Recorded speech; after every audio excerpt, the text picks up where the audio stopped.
Oh, y'all didn't know I can teleport? Oh, I forgot. Only other stand users can see stand. Sorry, guys. 時々俺が綺麗どうもそして僕を見て頑張りますあのね Y'all talking time just tick away You ain't clocking hours on the day All that watch is stopping what you claim Dollar crosses real got me name Hoping God just get me out this game Oh man I just love the Bible it's just it never gets old you know just never gets old. What's going on, everybody? How you doing? If you're new here, like, subscribe, and hit notifications, all that stuff, blah, blah, blah. Let's talk about Hirohiko Araki and why he's my favorite mangaka. I haven't really made this, like, super grand declaration about this yet. Most people that talk to me on a regular basis know this, but I would understand why most people still assume it's Oda, but one thing about Oda is like I love One Piece and One Piece is my favorite manga, but Oda's never like been my favorite like writer, but he was my favorite manga. My favorite writer from like that side of stuff has always been Nishio Isin from like 2008, and I just feel like sometimes because I'm such a One Piece fan that gets lost in the shuffle. So let me clarify that. Listen, favorite manga is still One Piece, that won't change. My favorite anime still and light novel is still Monogatari, that won't change. But my favorite mangaka is Hirohiko Araki, top one, and it's been like that for a while. And one of the main reasons I eventually really came around to it is because I read this book, Manga Theory and Practice by Hirohiko Araki, The Crafting of Manga, and I honestly got to see a lot of insight into how he thinks and how he operates and how he creates. And it's completely changed my perspective of JoJo. Not that like it's gotten worse or better or something, but it's like I could now that I understand the creative process, I could actually appreciate some things that I may have not appreciated earlier. It's commonplace to hear people criticize Stardust Crusaders for whatever reason. This is all kind of stuff. Jotaro's boring, yada yada, blah blah. You listen to how he speaks about Jotaro and how he kind of modeled the pose off Clint Eastwood, all kind of stuff. And now you go back and you read Stardust Crusaders with that extra knowledge in your mind, and it's hard not to see certain things differently.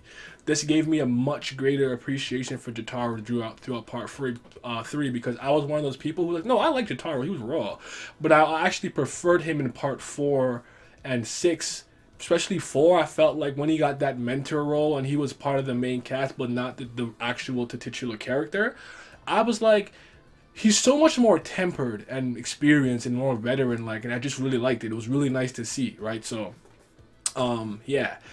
But at the end of the day, it's really kind of simple for me. Like I could go through I love JoJo. Like JoJo, getting to JoJo back in like 2010, around that time, 2011ish. Like it was just like a crazy journey through the 7 parts that were out, and then part 8 came out, and part 8 has been my favorite ongoing manga for 2 years. Like it's just 2 years and counting. Honestly, I look forward to that shit every month.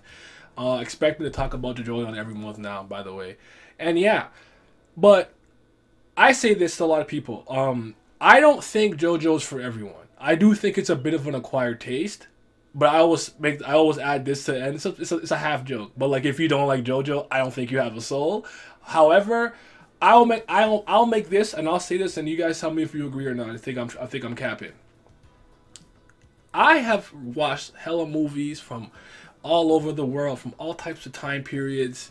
Manga, same thing. Games, blah blah. I'm not just a manga guy. Like manga, like easily comics and like novels are the things I've read the most. Actually, that's not true. Maybe not novels, but my comics for sure. Novels probably second, but there's just nothing in the world that I have experienced that's like JoJo. JoJo is so unique to me in the sense that I can't even compare it to anything else except itself and its other parts. Become like, bro, there's no storyteller that I've come across that's like Araki. He's different to the point where I don't even judge him by, let's say, contemporary or like normal writing standards. I can't do that because the way that he tells his story is unlike anything I've ever seen. And I've seen incredibly high level writers, your Brandon Sandersons and whatnot.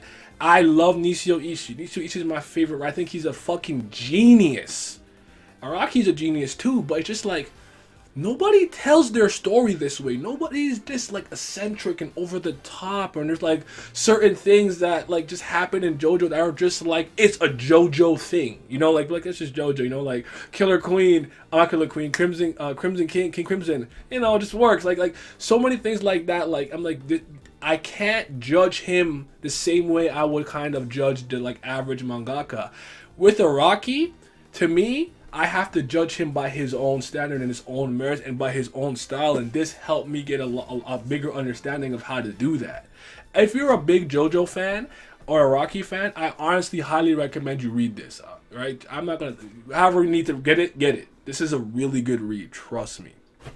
And if you want to collect it, the reason why I had one of them earlier, but this is like from I have up to part 3 collected. The Jojonium volumes, which kind of like adds a little bit more like color to some things. But like, what's really dope about it is, aside from like some of the newer, like him drawing some older characters and older stands and new art, which is pretty interesting, like because his style has changed over the years.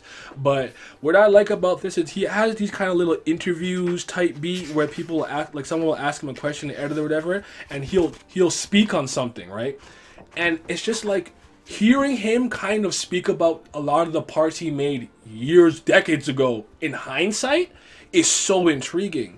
He actually had said something about Joseph that was very interesting if you've never heard this in one of the Battle Tendency Jojonium volumes, where he's like, if you had taken a stand user from like a later part and brought it to Battle Tendency, you would be able sometimes to see Hermit Purple wrapped around Joseph. And that's actually like his dad was like somewhat awakened, even though he didn't really know it, and that's part of the reason why his prediction ability was so good, because of Hermit Purple, which I found interesting. So there's just like a lot of things like that, and then obviously he has so many really cool spin-offs and side stories and stuff, and like with Rohan, his excerpt, like his insert, sorry, which is basically him and stuff like that. Like he's got a lot of incredible side stories. Some stuff with like what's his name, Kira Yoshikage, and what happened to him after what happened in part 4. They're just like, and it's like always interesting, because a lot of times when I get these little ancillary stories and side stories, I'm always like worried it's gonna either intervene too much or be too non-important that I don't even really care, and I find that he finds that perfect middle ground. But at the end of the day, like I just said, there's not a single thing that I've read, played, or watched that I feel is like JoJo. So when I judge Araki, I go, I have to judge you by your own merits. How did you do here and here and here in these situations? So it's like it's kind of the way like in basketball how I would judge LeBron. Any player who puts up 22, 5, and 5, that's a good game, especially if you had a good shooting splits. But if LeBron puts that up, I could be like, LeBron didn't feel like playing today? You lazy? What's going on? Where's my triple-double, right? So Araki, I kind of have to judge him like that. I really can't use any other metrics to the same degree, because I really do think he's that much different of a storyteller, and especially with JoJo Leon with Part 8. I'm not going to spoil nothing, but I really feel like the way he's telling this part is just... It's so distinct and unique, and I know that I'm fanboy, but it's just like I can't get enough of it. So that is the reason why he's my favorite mangaka. I don't think he's missed on any of the parts. Do other parts that I like less comparatively? Absolutely. Part 5 is my least favorite part, you know, but I don't think part 5 is bad. It's just in comparison to the other 7, it's at the bottom. It's that simple. I don't think there's a bad JoJo part. I don't even think there's like a bad JoJo like antagonist to that degree. We can talk about it. People don't like Pucci, stuff like that, and maybe the Pillar Man, I don't know. Actually, I'm kind of not a Diablo fan, but there's still merits to him and things that work that he did. But I love how he has like this long-running generational series, which each part can be its own place, its own theme, their own characters. And it's like, you know, a bit of a horror, the first part with Phantom Blood, and like your little kind of more Indiana Jones go across the world adventure. You get your mafia, Italian mobster drama with part 5, you know, a prison break type beat, part 6. Then we have a little bit of I'm not going to spoil it, but you know what I'm saying? And then he makes every antagonist so much distinctly different from each part that it's like, how does he keep coming up with such compelling villains in their own right? And even if it's a case study of maybe not what to do, because let's say you don't like Diablo like a Pucci, I still think they're an interesting case study in itself to be like, what's good, what did and didn't work with this villain? And then obviously his protagonists are usually pretty different throughout the parts too. It's just, I can't get enough. I'm a huge fan. Jojo Leon is like probably, I think at this rate it might end up being my favorite part. It's really right there. It's like a second right now. So we'll see what happens. But let me know what you guys think about Hirohiko Araki. Do you like him? Do you not like him? Are you a fan? Is he up there for you? By the way, the art style, the way he draws, very distinctive. Because one thing about artistry that I really like, personally speaking, there's all tons of fantastic artists. But I always appreciate artists that have a distinct art style. Like, I could be like, Araki do that. Or somebody try to draw that emulating Araki's style. Oh, Oda drew that.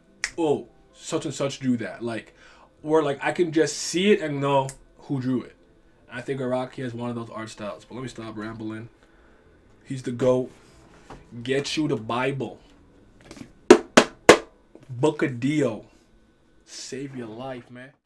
In my drugs, pour it in my cup, sitting in my darkness with my ghouls, we pouring up. I don't really give a fuck, I don't really have a say. You tell me that I suck until you get up out my face. You got tears in your eyes, looking like a fool.